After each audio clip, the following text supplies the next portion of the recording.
We hear it all the time in the investment world. It's you have to have the right mindset in order to be successful, or if you just change your mindset, things will start to fall into place. And although these things are true, what does that really mean?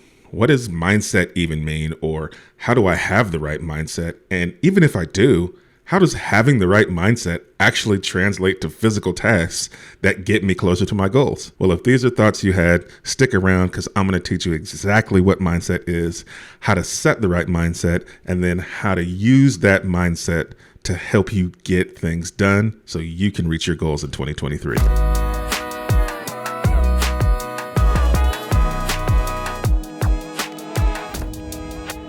What's going on, everybody? Henry Washington here. And if you've been following along, you know this is the second video in our series of videos that we're using to prepare you to best take advantage of the opportunities that are out there in 2023 so you can buy property and either get started or build and grow your real estate portfolio. If you want to see the previous videos in the series, please check the links in the description and you can watch them there. Also, give us a like and subscribe to the channel. That way we can continue to show you awesome content like this and help you best prepare to invest. And as always, you can follow me on Instagram. I'm at the Henry Washington on Instagram. So what is mindset? How do you define it? Like what does it really mean? Well, my favorite definition of mindset is the established set of attitudes held by someone. I like this definition because it's an established set of attitudes. Establishing the attitudes is in your control. And we also know that attitude is in your control, meaning you control your mindset about a certain situation. You control, or you can try to have control of your thoughts over a certain situation. If you can use your brain, use your mind, train it to think in certain ways that can help you remain physically disciplined to completing the tasks or actions that are going to actually help you get to your goals. My very first deal came to me. My buddy said, "Can you buy this house? I need you to buy it in 30 days or less because I have to sell it in that time frame." Well, all logic or reason would tell you that I only had $1,000 in my savings account and I didn't have great credit. Logic or reason would have said, well, I don't have the resources to buy this property. Instead of just saying no based on what I thought I knew, I relied on my mindset to guide me. And my mindset said, you will figure this out no matter what. And so I said, yes, I can buy this house.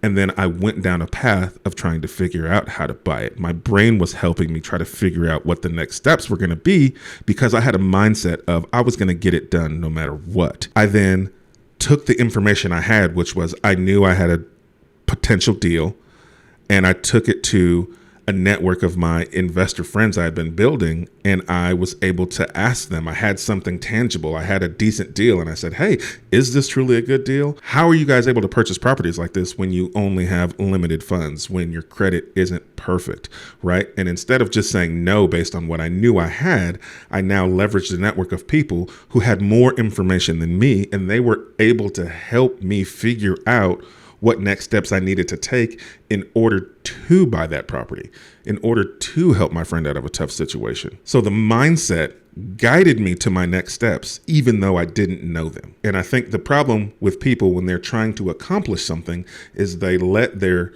current situation dictate if they can get the next steps done. Well, your mindset is a trick or a hack that you can use to help you circumvent those thought process of not being able to do something to go truly figure out if it can be done. Well, now that we know what mindset is, let's talk a little bit about how to have an investor's mindset, a real estate investor's mindset. And I think that boils down to three things. One is decision. Two is getting comfortable with a little uncomfortability. And three is managing your fatigue, or that's really just a fancier way of saying how not to quit. So starting off with decision. To have an investor's mindset, or really to be successful in any endeavor, the first step is always to make a decision, to decide that you are going to do this no matter what. There's a ton of power in choosing to do something. I think what happens a lot of the time is, as people, we're taught to try, right? Even as a little kid, you try and try again. But when you try Try just means you do it until there's an obstacle and then you can't do it anymore. Then you tried. The goal is accomplished. Your goal was to try. You did it. It didn't work. So you tried. Decision is different. Decision means you keep going until the final end result is there. No matter what happened between when you started and when you got to the finish, you kept pushing. Make a decision in your heart, in your mind. Truly believe it. And if you truly believe that what you're doing is going to get you to your goal, that mental focus will help you push through the obstacles. You're training your brain to help you solve the problems as they come, instead of the way your brain currently works, which is as a problem comes, you look at your current surroundings and the information that you have, and that may tell you you can't do it, and so you stop. Now, the next mindset element you need to have as an investor is you've got to get comfortable with a little uncomfortability. And some people are naturally better at this than other people. Some people operate great in areas of uncomfortability, but a lot of us don't, right? Who wants to be uncomfortable? It's not natural to just want to be to be good at being uncomfortable, but it is something that you can train your brain to be ready for so that you can operate in that space. If you're going to build wealth with real estate, there is going to be some elements of uncomfortability. We're going to be talking to people who are going to be trying to sell us their houses at under market value. Typically, there's a embarrassing situation that led up to the point to where they need to sell their house at a discount. And so those could be uncomfortable conversations. You're going to have negotiations about what you're going to offer for a property. Negotiations are uncomfortable. There are tons of different situations that you will find yourself in as an investor that are just naturally going to feel uncomfortable. And these uncomfortable situations are what cause a lot of people to quit, because most people quit when it's uncomfortable. So train your brain, know it's coming, figure out some ways that fit your personality for you to be able to push through those uncomfortable situations. Maybe it's just that when you're uncomfortable, you take a step back, have a conversation with yourself and say, hey, Henry, you knew this was coming. You knew there were going to be some uncomfortable situations, but it's just temporary. Push through this conversation. Keep the other person's wants and needs in mind as you're going through this uncomfortable situation. And remember that it's not personal. It's just about business and getting this deal done. Get through this negotiation, get through this uncomfortable conversation, and your goal will be on the other side. And the final mindset to be cognizant of is managing your fatigue. It's probably the most important one because fatigue is coming. This business isn't easy. There's going to be very, very difficult days. There are going to be days when you feel like you've worked your tail off and you are now 2 steps back from where you were before you started. Entrepreneurship is a roller coaster. The highs are really high, but the lows are really low. And that's what causes a lot of people to quit. So you have to have a mindset of knowing the fatigue is coming and understand how you're going to manage it and knowing that you're not going to quit. The thing that sets apart successful investors from those who don't have success, it isn't that they found some super secret sauce to finding good deals. It isn't that they got this unlimited bucket of money that they're buying all their deals with. That's not it. The only thing that sets successful investors apart from those who quit are the successful ones never, ever stopped. No matter how difficult things got, no matter how down they felt, they kept pushing. And that sounds good.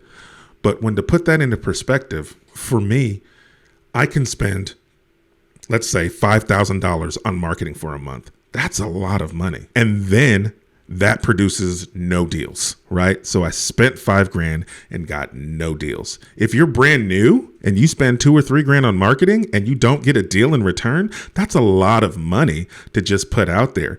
But the successful investors say, hey, I spent $2,000 this month. It was a lot of money. I'm going to scrape together $3,000 for next month and hopefully I get a deal. You've got to be able to push through all these things that are going to make you feel like this is too hard, right? Because your brain, we're naturally going to think, I don't want to deal with that again. And we'll naturally try to protect ourselves from dealing with that uncomfortable situation again. You have to train your mind to know that I am pushing through this. I will never stop. And you have to manage that fatigue, because when you push through, it's going to cause you to get tired, because now you're pushing through something that's uncomfortable. You're pushing through something that your body is naturally telling you, that your brain is naturally telling you that it's too difficult. And so you're going to get fatigued. You have to understand that fatigue is coming, and you have to find ways to recharge yourself so that you can continue to push forward. Some of the ways that I do that is when something isn't going my way, or when I feel like I want to quit because it's really difficult, I have to remind myself of my goals, remind myself of my why. That's why when I write my goals down, I have them everywhere. Because if I'm having a difficult time, to be able to glimpse up and see the goals I have for the year and remember that, hey, I have a plan to get to this place. When I feel like quitting, I can look at that goal and say, no, I have this goal. I'm going to continue to push forward. And then I can focus on a particular goal. Maybe I just need to change the task that I'm doing at the moment, because the task that I'm doing overwhelmed me and made me feel like I want to quit. So let me focus on a different goal or a different task in this moment, and hopefully I can have a little bit of success there. That success gives me that dopamine release in my brain, makes me feel good again, and now I can come back and attack the task that was causing me the problems. So before you quit altogether, maybe change gears, focus on a different goal, and having those goals in front of you to help you guide your actions is a good way to do that. Another thing you can do to manage fatigue is to plan self-care into your week, whatever that looks like for you. Some people like to go get massages. Some people like to go get their hair done or their nails done. Whatever self-care looks like for you, schedule it in. What do you think about some of these mindset hacks? Does it all feel like fluff to you, or do you have some other mindset hacks that you use to stay focused on your goals and accomplishing the tasks that you want to get accomplished? Let us know in the comments below. We'd love to learn from you too. All right, folks, so there you have it. Now you have some context for what having the right mindset actually means. It's not all some frou-frou, hocus pocus, change your mind, change your life. There's actually science behind it. If you can focus on these three mindsets and use them as a way to guide your physical actions and align those physical actions to the goals that you've set for yourself, then you are one step closer to becoming a very successful real estate investor. Thank you so much, y'all. As always, if you like this type of video, if you like this content, go ahead and give us a like. Go ahead and subscribe to the channel so we can keep showing you amazing content like this. As always, I am Henry Washington. You can find me on Instagram at thehenrywashington.com. I enjoy talking to you, and we'll see you at the closing table.